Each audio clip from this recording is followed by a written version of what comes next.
Matunog ngayon na itong si Troy Rosario ay baka mapunta dito sa Converge FiberXers at opisyal na nga na inamin itong kanilang team manager na kinakausap na nila itong si Rosario.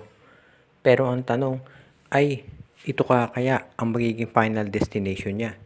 Dahil marami rin na nagsasabi na baka itong Magnolia Chicken Templados ay tapatan yung ino-offer ng Converge para dito kay Troy Rosario.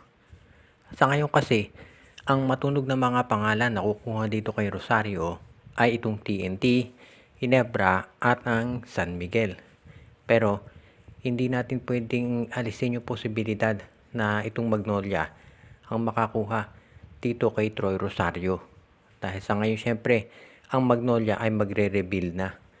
At alam din natin na kinuha nga nila itong si Ricardo Ratcliffe bilang import nila at yan ay isang senyales na talagang sila ay handa na mag-rebuild talaga.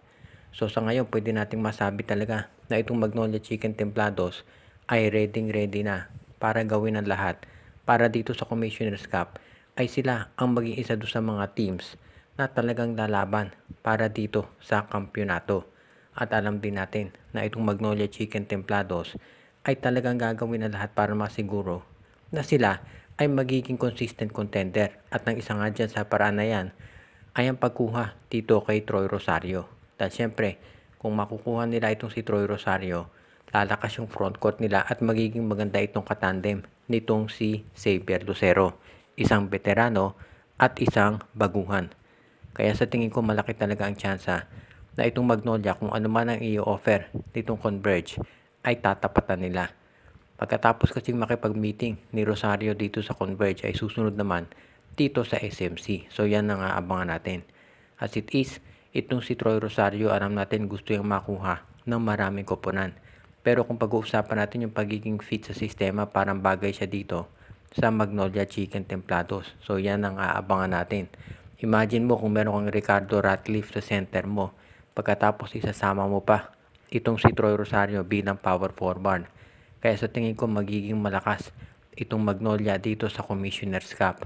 Kaya yan ang sa tingin ko magiging advantage talaga nitong Magnolia Chicken Templados pagdating dito sa pagpapalakas ng kanilang lineup. Kaya sa ngayon masasabi rin natin na itong si Troy Rosario bilang unrestricted free agent, syempre siya pipili kung anong team ang kanyang lilipatan.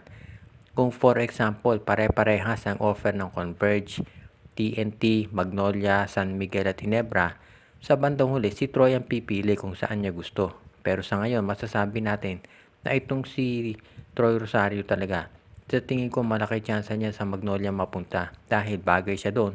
Pangalawa, siguradong magkakaroon siya ng playing time, hindi siya mababangko dyan.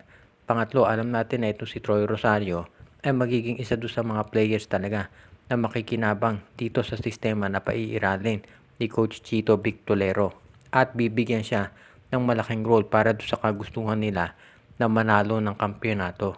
Kaya sa tingin ko yan ang magiging importante para dito kay Troy Rosario.